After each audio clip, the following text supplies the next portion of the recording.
Hi dear friends, welcome to chalk board stories. അപ്പോൾ നമ്മുടെ mock test സീരീസിലേക്ക് എല്ലാവർക്കും സ്വാഗതം. 2023 ഫെബ്രുവരിയിലെ കറണ്ട് അഫെയർ ആണ് ഇന്ന് എടുത്തിരിക്കുന്നത്. ജനുവരിയിലെ കറണ്ട് അഫെയർ നമ്മൾ ഓൾറെഡി ചെയ്തിട്ടുണ്ട്. പ്ലേലിസ്റ്റ് ചെക്ക് ചെയ്താൽ കിട്ടും. ഇത് നമ്മൾ ഫെബ്രുവരി അങ്ങനെ ഓരോ മാസമായിട്ട് നമുക്ക് തീർത്ത് കാര്യം കഴിഞ്ഞ LDC എക്സാമിന് നമ്മുടെ ഏപ്രിൽ വരെ, അതായത് ജൂലൈയിൽ നടന്ന എക്സാമിന് ഏപ്രിൽ വരെയുള്ള കറണ്ട് അഫെയർസിൽ നിന്ന് ക്വസ്റ്റൻ ഉണ്ടായിരുന്നു. അപ്പോൾ നമ്മൾ കറണ്ട് അഫെയറിന് വളരെയധികം ഇമ്പോർട്ടൻസ് കൊടുക്കണം. നമുക്കറിയാം 20 മാർക്കിനുള്ള കറണ്ട് അഫെയർ എന്ന് പറയുന്നത് ഇപ്പോഴത്തെ എക്സാംസിന് കറക്റ്റായിട്ട് അവർ സിലബസ് ഫോളോ ചെയ്യുന്നുണ്ട്. കഴിഞ്ഞ ഇതിന് 21-22 മാർക്കോളം കറണ്ട് അഫെയർ സെക്ഷനിൽ നിന്ന് ക്വസ്റ്റൻ ഉണ്ടായിരുന്നു. ഓക്കെ, അപ്പോൾ നമുക്ക് ക്വസ്റ്റ്യനിലേക്ക് പോകാം. നിങ്ങൾക്ക് അതേപോലെ എത്ര മാർക്ക് കിട്ടി എന്നുള്ളത്, 50 മാർക്കിനാണ് നമ്മൾ എക്സാം കണ്ടക്ട് ചെയ്തിരിക്കുന്നത്. എത്ര മാർക്ക് കിട്ടിയെന്ന് എന്തായാലും ഒന്ന് കമൻറ്റ് ചെയ്യുക. അതേപോലെ നമ്മുടെ ചോക്ക് ബോർഡ് സ്റ്റോറീസ് എന്ന പേരിലൊരു ടെലഗ്രാം ഗ്രൂപ്പും ഉണ്ട്, ഒരു ടെലഗ്രാം ചാനലുമുണ്ട്. നിങ്ങൾക്ക് എന്തെങ്കിലും സംശയം ഉണ്ടെങ്കിൽ ഗ്രൂപ്പിൽ ചോദിക്കാം. അതേപോലെ നമ്മുടെ ക്വസ്റ്റ്യൻ പൂളൊക്കെ ഇടുന്നത് നമ്മുടെ ടെലഗ്രാം ചാനലിലായിരിക്കും. ഓക്കെ, ക്വസ്റ്റ്യനിലേക്ക് പോകാം. ഫസ്റ്റ് ക്വസ്റ്റ്യൻ, ലോക തണ്ണീർത്തട ദിനം എന്നാണ്? ലോക തണ്ണീർത്തട ദിനം എന്ന് പറയുന്നത് അത് ഫെബ്രുവരി 2-ാം തീയതിയാണ് ലോക തണ്ണീർത്തട ദിനം. 2023 പ്രമേയം എന്ന് പറയുന്നത് ഇറ്റ്സ് ടൈം ഫോർ വെറ്റ്ലാൻഡ് റീസ്റ്റോറേഷനും 2024 പ്രമേയം എന്ന് പറയുന്നത് വെറ്റ്ലാൻഡ്സ് ആൻഡ് ഹ്യൂമൻ വെൽബീയിങ് എന്നുള്ളതാണ്. ഇത് രണ്ടും ഒന്ന് പഠിച്ചു വയ്ക്കുക, ചോദിക്കാൻ ചാൻസ് ഉണ്ട്. 2023 ഫെബ്രുവരിയിലെ കേന്ദ്ര മലിനീകരണ നിയന്ത്രണ ബോർഡ് പ്രസിദ്ധീകരിച്ച റിപ്പോർട്ട് പ്രകാരം ഇന്ത്യയിൽ ഏറ്റവും മലിനമായ നദി ഏതായിരുന്നു? കൂവം നദിയാണ്. ഏതാണ്? കൂവം നദി. കൂവം നദി എവിടെയാണ്? അത് നമ്മുടെ തമിഴ്നാട്ടിലെ കൂവം നദിയാണ് ഏറ്റവും കൂടുതൽ മലിനീകരിക്കപ്പെട്ട നദിയെന്ന്. നെക്സ്റ്റ് ക്വസ്റ്റ്യൻ, ഫ്രഞ്ച് സർക്കാരിൻ്റെ പരമോന്നത സിവിലിയൻ ബഹുമതിയായ ഷെവലിയൻ ഡി ഓർ പുരസ്കാരം നേടിയ ISRO മുൻ മിഷൻ ഡയറക്ടർ ആരായിരുന്നു? ഡോക്ടർ VR ലളിതാംബികയാണ്. Doctor VR Lalithambika. Okay, next question, 35ാമത് കേരള ശാസ്ത്ര കോൺഗ്രസിന് വേദിയാകുന്നത് ജില്ല ഏതായിരുന്നു? അത് ഇടുക്കിയായിരുന്നു. 35ാമത് കേരള ശാസ്ത്ര കോൺഗ്രസ്. അപ്പം 36ാമത്തെ ഏതായിരുന്നു? 36ാമത് കാസർഗോഡാണ്. കാസർഗോഡ്. രണ്ടും പഠിച്ചു വെക്കാം. 35ാമത് ഇടുക്കിയും 36ാമത് കാസർഗോഡുമാണ്. ചിലപ്പോൾ 2023 ഡയറക്റ്റ് ചോദിക്കില്ല, ഈ നമ്പർ വെച്ചായിരിക്കും ചോദിക്കുന്നത്. അപ്പോൾ ഏതാണ്? 2023 എത്രാമത്തെയായിരുന്നു? 35ാമത്തത് ഇടുക്കിയും 2024 36ാമത്തത് കാസർഗോഡുമായിരുന്നു. വിക്ടറി സിറ്റി അഥവാ വിജയനഗരം എന്ന പുസ്തകത്തിൻ്റെ രചയിതാവ് ആരായിരുന്നു? സൽമാൻ റുഷ്ദിയാണ് വിക്ടറി സിറ്റി എന്ന പുസ്തകത്തിൻ്റെ രചയിതാവ്. നെക്സ്റ്റ് ക്വസ്റ്റ്യൻ, സംസ്ഥാനത്തെ എല്ലാ കുടുംബങ്ങളെയും കാഴ്ച പരിശോധനയ്ക്ക് വിധേയരാക്കുന്നതിനായി സംസ്ഥാന സർക്കാർ നടപ്പിലാക്കുന്ന പദ്ധതിയാണെന്ത്? നേർക്കാഴ്ച. കേരളത്തിൽ ഹൈഡ്രജൻ ഫ്യൂവൽ ഹബ്ബ് നിലവിൽ വരുന്നത് എവിടെയൊക്കെയാണ്? അത് കൊച്ചിയിലും തിരുവനന്തപുരത്തുമാണ്. ചിലപ്പോൾ നമുക്കിതിങ്ങനെ ഓപ്ഷനിൽ തരാം. ഇപ്പോൾ 1, 2, 3 എന്നും പറഞ്ഞ് തന്നിട്ട് 1, 2, 1 മാത്രം, 2 മാത്രം എന്നൊക്കെ പറഞ്ഞ് തരാം. അപ്പോൾ നമുക്കറിയുക ഹൈഡ്രജൻ ഫ്യൂവൽ ഹബ്ബ് എവിടെയാണ്? കൊച്ചിയും തിരുവനന്തപുരം. 2023 സമ്മോഹൻ ഭിന്നശേഷി, അതായത് ആദ്യത്തെ ഭിന്നശേഷി കലോത്സവത്തിന് നൽകിയ പേരാണ് സമ്മോഹൻ. അതിൻ്റെ വേദി എവിടെയായിരുന്നു? ട്രിവാൻഡ്രമായിരുന്നു. തിരുവനന്തപുരം ജില്ലയിലാണ് സമ്മോഹൻ ഭിന്നശേഷി കലോത്സവത്തിൻ്റെ വേദി. 2023 ഫെബ്രുവരിയിൽ ഉപാധ്യക്ഷ എന്ന നിലയിൽ രാജ്യസഭ നിയന്ത്രിച്ച മലയാളി വനിതയാണ് ആരാ? നമ്മുടെ PT ഉഷ. ഇന്ത്യയിലെ ആദ്യത്തെ സമ്പൂർണ്ണ ഡിജിറ്റൽ സാക്ഷരതാ പഞ്ചായത്താണ് കിളിമാനൂർ ആണ് ഇന്ത്യയിലെ ആദ്യത്തെ ഡിജിറ്റൽ സാക്ഷരതാ ബ്ലോക്ക് പഞ്ചായത്ത്. 2023 ഫെബ്രുവരിയിൽ അന്തരിച്ച വാണി ജയറാം. അപ്പോൾ വാണി ജയറാം മരിച്ചതെന്നാണ് 2023. യഥാർത്ഥ പേരെന്താണ്? അത് കലൈവാണി എന്നുള്ളതാണ് അദ്ദേഹത്തിൻ്റെ യഥാർത്ഥ പേര്. കഴിഞ്ഞ പരീക്ഷയ്ക്ക് നമുക്ക് ചോദിച്ചിരുന്നു MS സ്വാമിനാഥൻ അന്തരിച്ച വർഷം ഏതാണെന്ന്. അത് 2023. അതേപോലെ തന്നെ ചോദിക്കാൻ സാധ്യതയുണ്ട്. വാണി ജയറാം അന്തരിച്ച വർഷം ഏതാണെന്ന് ചോദിച്ചാൽ ഏതാണ്? 2023. യഥാർത്ഥ പേരെന്താണ്? കലൈവാണിയാണ്. നെക്സ്റ്റ് ക്വസ്റ്റ്യൻ, 2023 റിപ്പബ്ലിക് ദിന പരേഡിൽ മികച്ച ടാബ്ലോ ആയി തിരഞ്ഞെടുത്തത് എവിടെയാണ്? ഉത്തരാഖണ്ഡിൻ്റെ ടാബ്ലോയാണ് മികച്ച ടാബ്ലോ ആയി തിരഞ്ഞെടുക്കപ്പെട്ടത്. നമുക്കറിയാം 2023 മുഖ്യ അതിഥി ആരായിരുന്നു? Abdul Fattah al Sisi. അതേപോലെ 2024 ആരായിരുന്നു? ഫ്രഞ്ച് പ്രസിഡന്റ് ആയിരുന്ന ഇമ്മാനുവൽ മാക്രോൺ ആണ്. അതൊക്കെ ഇമ്പോർട്ടൻ്റ് ആണ്, കഴിഞ്ഞ പരീക്ഷയ്ക്ക് ചോദിച്ചതാണ്. ഇന്ത്യയുടെ G20 പ്രസിഡൻസിക്ക് കീഴിൽ നടന്ന ആദ്യത്തെ എംപ്ലോയ്മെൻറ്റ് വർക്കിംഗ് ഗ്രൂപ്പ് മീറ്റിങ്ങിൻ്റെ വേദി ഏതായിരുന്നു? എംപ്ലോയ്മെൻറ്റ് വർക്കിംഗ് ഗ്രൂപ്പ് മീറ്റിങ്ങിൻ്റെ വേദി എന്ന് പറയുന്നത് ജോധ്പൂർ ആയിരുന്നു. ജോധ്പൂർ.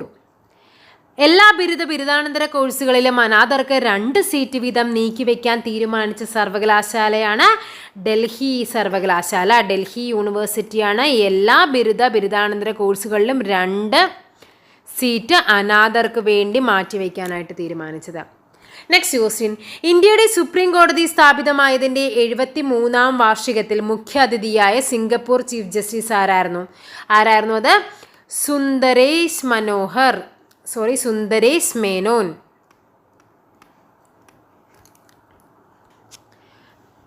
നെക്സ്റ്റ് ക്വസ്റ്റ്യൻ, ഓരോ കുട്ടി ജനിക്കുമ്പോഴും 100 മരങ്ങൾ നടുന്ന പദ്ധതിയായ മേരാ റൂഖ് മേരാ സന്തതി ആരംഭിച്ച ഇന്ത്യൻ സംസ്ഥാനമാണേത്? സിക്കിം. നെക്സ്റ്റ് ക്വസ്റ്റ്യൻ, ഏഷ്യയിലെ ഏറ്റവും വലിയ ഹെലികോപ്റ്റർ നിർമ്മാണശാല ഉദ്ഘാടനം ചെയ്തത് എവിടെയാണ്? തുമകുരു എവിടെയാണ്? നമ്മുടെ കർണാടകയിലാണ് തുമകുരു. അതാണ് ഏഷ്യയിലെ ഏറ്റവും വലിയ ഹെലികോപ്റ്റർ നിർമ്മാണശാല. നെക്സ്റ്റ് ക്വസ്റ്റ്യൻ, യാത്രക്കാർക്ക് വാട്സപ്പ് വഴി ഭക്ഷണം ഓർഡർ ചെയ്യുന്നതിനായി ഇന്ത്യൻ റെയിൽവേ ആരംഭിച്ച സംവിധാനമാണെന്ത്? സൂപ്പ് എന്ന് പറഞ്ഞാൽ എന്താണ്? യാത്രക്കാർക്ക് ഭക്ഷണം ഓർഡർ ചെയ്യാനുള്ള വാട്സപ്പ് സംവിധാനമാണ്. G20 ഊർജ സമ്മേളനത്തിന്റെ വേദി ഏതായിരുന്നു? അത് നമ്മുടെ ബാംഗ്ലൂർ. തുർക്കിയിലെയും സിറിയയിലെയും ഭൂകമ്പ ബാധിത പ്രദേശങ്ങൾ ഇന്ത്യ നടത്തിയ രക്ഷാദൗത്യം അറിയപ്പെട്ട പേരെന്താണ്? ഓപ്പറേഷൻ ദോസ്ത് ആണ് തുർക്കിയിലെയും സിറിയയിലെയും ഭൂകമ്പ ബാധിത പ്രദേശങ്ങളിൽ ഇന്ത്യ നടത്തിയ രക്ഷാദൗത്യം. ശബ്ദമലിനീകരണം കുറയ്ക്കുന്നതിനായി 2023 ഫെബ്രുവരി റെയിൽവേ നിശബ്ദ റെയിൽവേ സ്റ്റേഷനായി പ്രഖ്യാപിച്ചത് എവിടെയാണ്? നമ്മുടെ ചെന്നൈ റെയിൽവേ സ്റ്റേഷനാണ് നിശബ്ദ റെയിൽവേ സ്റ്റേഷനായി 2023 പ്രഖ്യാപിച്ചത്.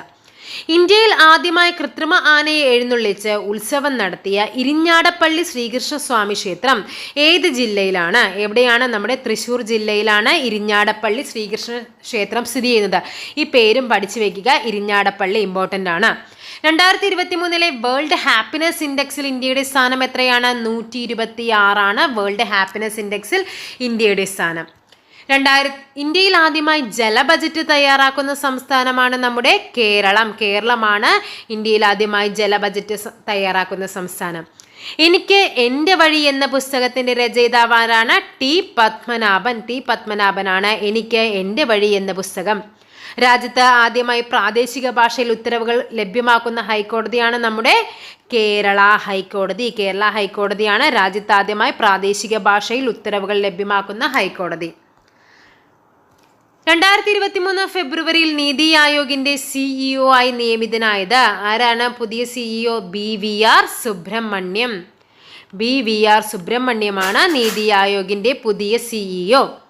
സംസ്ഥാനത്ത് റേഷൻ കാർഡുകൾ ആധാറുമായി പൂർണ്ണമായും ബന്ധിപ്പിച്ച ആദ്യത്തെ ജില്ലയാണ് നമ്മുടെ മലപ്പുറം ജില്ലയാണ് ആദ്യമായി റേഷൻ കാർഡുകൾ ആധാറുമായി പൂർണ്ണമായും ബന്ധിപ്പിച്ച ആദ്യ ജില്ല. കടമ്മനിട്ട രാമകൃഷ്ണൻ ഫൗണ്ടേഷൻ ഏർപ്പെടുത്തിയ കടമ്മനിട്ട പുരസ്കാരത്തിന് അർഹനായത് ആരായിരുന്നു? പ്രഭാവർമ്മയാണ് കടമ്മനിട്ട പുരസ്കാരത്തിന് അർഹനായത്. ശ്രീദേവി ദ ലൈഫ് ഓഫ്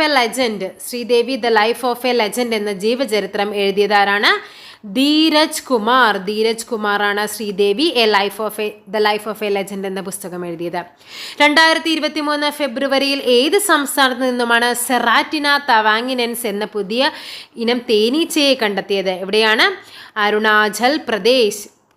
നമ്മുടെ അരുണാചൽ പ്രദേശിലാണ് എന്ത് കണ്ടെത്തിയത്? സെറാറ്റിന തവാങ്ങിനൻസ് എന്ന പുതിയ ഇനം തേനീച്ചയെ കണ്ടെത്തിയത്.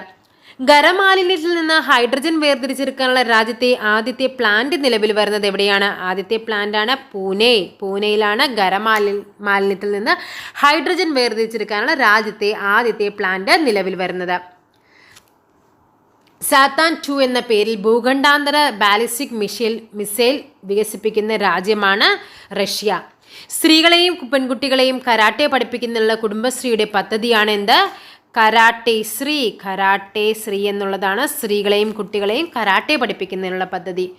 സർവ്വദവ സേവ ബോധവൽക്കരണ പരിപാടി ഏത് രോഗവുമായി ബന്ധപ്പെട്ടതാണ്? അത് നമ്മുടെ മന്ത് രോഗവുമായി ബന്ധപ്പെട്ട പദ്ധതിയാണ് സർവ്വദവ സേവ എന്നുള്ളത്. നെക്സ്റ്റ് ക്വസ്റ്റ്യൻ, സമഗ്ര സംഭാവനയ്ക്കുള്ള 5ാമത് സത്യജിത് റേ പുരസ്കാരത്തിന് അർഹനായ സംവിധായകനാണ് ആര്? നമ്മുടെ കമൽ. നെക്സ്റ്റ്, പ്രവർത്തിച്ചുകൊണ്ടിരിക്കെ യുനെസ്കോയുടെ പൈതൃക പട്ടികയിൽ ഉൾപ്പെടുന്ന ലോകത്തിലെ ആദ്യത്തെ സർവകലാശാലയാണ് ഇത്? വിശ്വഭാരതി സർവകലാശാല. അതായത് ഇപ്പോഴും നിലവിൽ പ്രവർത്തിച്ചുകൊണ്ടിരിക്കുന്ന സർവകലാശാലയാണ് യുനെസ്കോയുടെ പൈതൃക പട്ടികയിൽ ഇടം നേടിയത്. 2023 ഫെബ്രുവരിയിൽ ഒരു കുടുംബം ഒരു ഐഡന്റിറ്റി പോർട്ടൽ എന്ന് ആരംഭിച്ച സംസ്ഥാനം ഏത്? അത് നമ്മുടെ UP ആണ്, ഉത്തർപ്രദേശാണ്. ഒരു കുടുംബം ഒരു ഐഡന്റിറ്റി പോർട്ടൽ. Next question. ISROയുടെ SSLV D2 വിജയകരമായി വിക്ഷേപിച്ചതെന്നാണ്? അത് 2023 ഫെബ്രുവരി 10 SSLV D2 വിജയകരമായി വിക്ഷേപിച്ചത്. ക്യാപ്റ്റൻ എന്ന നിലയിൽ ക്രിക്കറ്റിന്റെ എല്ലാ ഫോർമാറ്റിലും സെഞ്ചുറി നേടുന്ന ആദ്യ ഇന്ത്യൻ താരം എന്ന നേട്ടം സ്വന്തമാക്കിയതാരാണ്?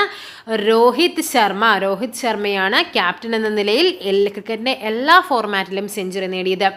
2023 ഫെബ്രുവരിയിൽ വിക്കിപീഡിയയ്ക്ക് നിരോധനം ഏർപ്പെടുത്തിയ രാജ്യമാണ് ഇത്? നമ്മുടെ അയൽരാജ്യമായ പാകിസ്ഥാൻ. Next question. ഏത് രാജ്യത്തിന്റെ റിസർവ് ബാങ്ക് ആണ് $5 നോട്ടിൽ നിന്നും ബ്രിട്ടീഷ് രാജാവിന്റെ ചിത്രം നീക്കം ചെയ്യാനുള്ള തീരുമാനമെടുത്തത്? അതേതാണ്? ഓസ്ട്രേലിയ. അതായത് $5 എന്ന നോട്ടിൽ നിന്ന് ബ്രിട്ടീഷ് രാജാവിന്റെ ചിത്രം നീക്കം ചെയ്യാനുള്ള തീരുമാനമെടുത്ത രാജ്യമാണ് ഓസ്ട്രേലിയ. 2023 ഫെബ്രുവരിയിൽ നടത്തിയ ഇന്ത്യ UK സുരക്ഷാ ഉപദേഷ്ടാക്കളുടെ യോഗത്തിലെ മുഖ്യ അതിഥി ആരായിരുന്നു? നമ്മുടെ ഋഷി സുനക് ആയിരുന്നു മുഖ്യ അതിഥി. ലോകത്തിൽ ആദ്യമായി ഡ്രൈവർ ഇല്ല ബസ് സർവീസ് ആരംഭിക്കുന്ന രാജ്യമാണ് ഏത്? സ്കോട്ട്ലാൻഡാണ് ഡ്രൈവർ ഇല്ല ബസ് സർവീസ് ആദ്യമായിട്ട് ആരംഭിക്കുന്ന രാജ്യം. സാഹിത്യകാരൻ ബെന്യാമിൻ അഭിനേതാവാകുന്ന ആദ്യ ചിത്രമാണ് ഏത്? ക്രിസ്റ്റി എന്നുള്ളതാണ് ബെന്യാമിൻ അഭിനയിക്കുന്ന ആദ്യ ചിത്രം. 2023 ഫെബ്രുവരി 10 നമ്മൾ ഫെബ്രുവരി 10 വേറൊരു കാര്യം കൂടി പറഞ്ഞാൽ എന്തായിരുന്നു? SSLV D2 വിജയകരമായി വിക്ഷേപിച്ച് 2023 ഫെബ്രുവരി 10 ആ ദിവസം ഗൂഗിളിന്റെ ഡൂഡിലിൽ ആദരിക്കപ്പെട്ട മലയാള സിനിമയിലെ ആദ്യ നായികയാണ് ആര്? PK റോസി. ജപ്പാൻ കേന്ദ്രമായുള്ള നിവാനോ പീസ് ഫൗണ്ടേഷന്റെ നിവാനോ സമാധാന പുരസ്കാരത്തിന് അർഹനായത് ആരാണ്? PV രാജഗോപാലാണ് നിവാനോ പീസ് ഫൗണ്ടേഷന്റെ നിവാനോ സമാധാന പുരസ്കാരത്തിന് അർഹനായത്. India UK achievers honours 2023 lifetime achievement ബഹുമതി നേടിയ മുൻ ഇന്ത്യൻ പ്രധാനമന്ത്രിയാണ് ആര്? Manmohan Singh. 2027 Asian cup football ടൂർണമെന്റിന് വേദിയാകുന്ന രാജ്യമാണേത്? Saudi Arabia. സംസ്ഥാനത്തെ അങ്കണവാടി ജീവനക്കാർക്ക് വേണ്ടി ആരംഭിക്കുന്ന ഇൻഷുറൻസ് പദ്ധതി അറിയപ്പെടുന്ന പേരാണെന്ത്? അങ്കണം. ഓക്കെ, അപ്പോൾ നമ്മുടെ 50 ക്വസ്റ്റ്യൻ 2023 ഫെബ്രുവരിയിലെ കറണ്ട് അഫെയറിൽ ചോദിച്ചിരിക്കുന്ന ഓൾമോസ്റ്റ് എല്ലാ ഫാക്ട്സും തന്നിട്ടുണ്ട്. 50 ക്വസ്റ്റ്യനുമുണ്ട്. എത്ര മാർക്ക് കിട്ടിയെന്ന് കമൻറ്റ് ചെയ്യുക. അടുത്തൊരു ടോപ്പിക്കുമായിട്ട് വീണ്ടും കാണാം. താങ്ക്